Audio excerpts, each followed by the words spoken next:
बुधवारी मतदान संपलं आणि राज्यातल्या अनेक दिग्गजांचं राजकीय भविष्य मतपेटीत बंद झालं। आता सगळ्यांचं लक्ष आहे ते निकालाकडे। हा निकाल आहे येत्या शनिवारी म्हणजेच परवा। पण प्रेक्षक हो, या निकालाआधी राज्याच्या राजकारणात एक चर्चा सध्या जोरदार सुरू आहे आणि ती चर्चा आहे मुख्यमंत्री पदाची।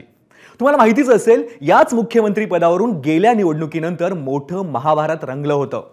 त्यामुळे आताही तसंच काही घडताना दिसतंय का? निकालाआधीच मुख्यमंत्री पदावरून एवढी रस्सीखेच का सुरू आहे? पाहूयात या सगळ्याचा आढावा घेणारा राजकीय शोलेचा हा स्पेशल रिपोर्ट। कोण होणार मुख्यमंत्री?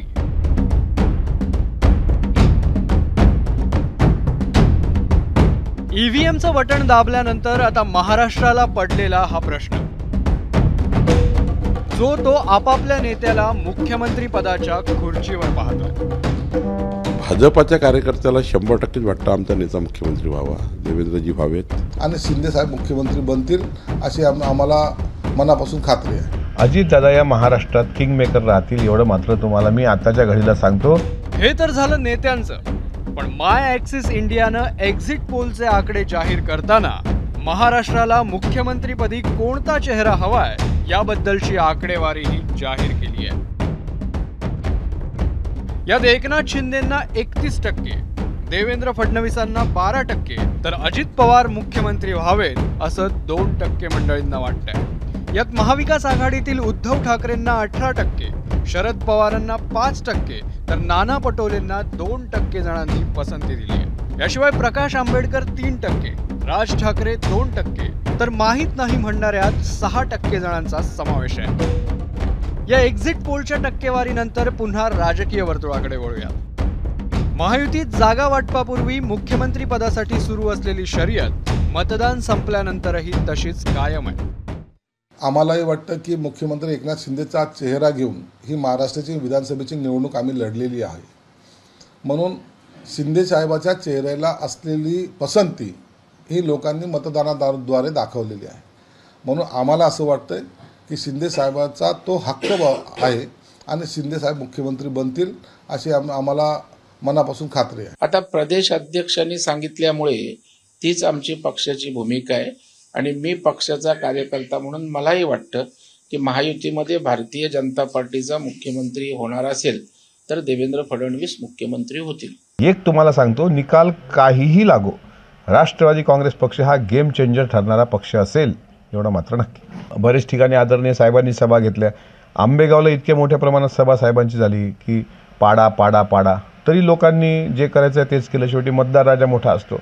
अजित दादा या महाराष्ट्रात किंग मेकर राहतील एवढं मात्र तुम्हाला मी आताच्या घडीला सांगतो। मुख्यमंत्री पदाची शर्यत फक्त महायुतीतच नाहीये, महाविकास आघाडीतही मुख्यमंत्री पदाच्या मुकुटासाठी अनेक दावेदार आहेत। नाना पटोले हे जर मुख्यमंत्री होणार असेल तर राहुल गांधी आणि मल्लिकार्जुन खरगे यांनी आधीच ते जाहीर करावं। त्यांचा विरोध आहे तुमच्या मुख्यमंत्री होण्यात? अजून कुठली चर्चाच नाही आहे, त्याच्यावर मी आता चर्चा काय करावी? संजय राऊत साहेब काही ज्यांचं ते हायकमांड असल्यामुळे ते काही बोलू शकतात, त्यांना अधिकार आहे तो। काँग्रेसच्या लोकसभेतील स्ट्राईक रेट नंतर नाना पटोलेंना मुख्यमंत्री पदाचं स्वप्न पडतंय, पण या स्वप्नामुळे ठाकरेंच्या शिवसेनेची झोपमोड होते आणि मग सकाळी संजय राऊत माध्यमांसमोर येत नाना पटोलेंना डिवचण्याची संधी साधतात।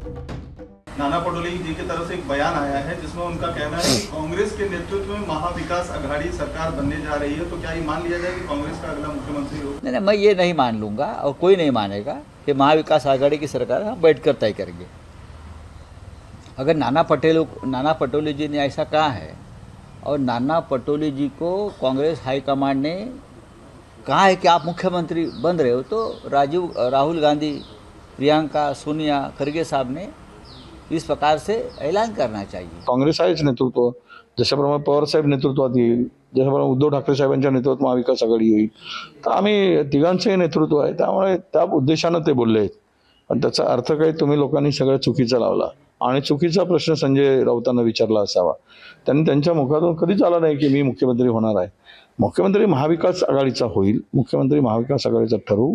5 वर्षांपूर्वीच म्हणजे गेल्या विधानसभा निवडणुकीच्या निकालानंतर राज्याच्या राजकारणात अभूतपूर्व घडामोडी घडल्या।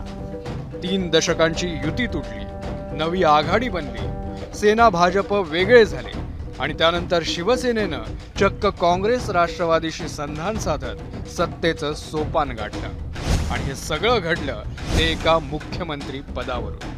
त्यामुळे यंदाच्या निकालानंतरही मुख्यमंत्री पदावरून या सगळ्याचीच पुनरावृत्ती होणार का? ब्युरो रिपोर्ट, एबीपी माझा.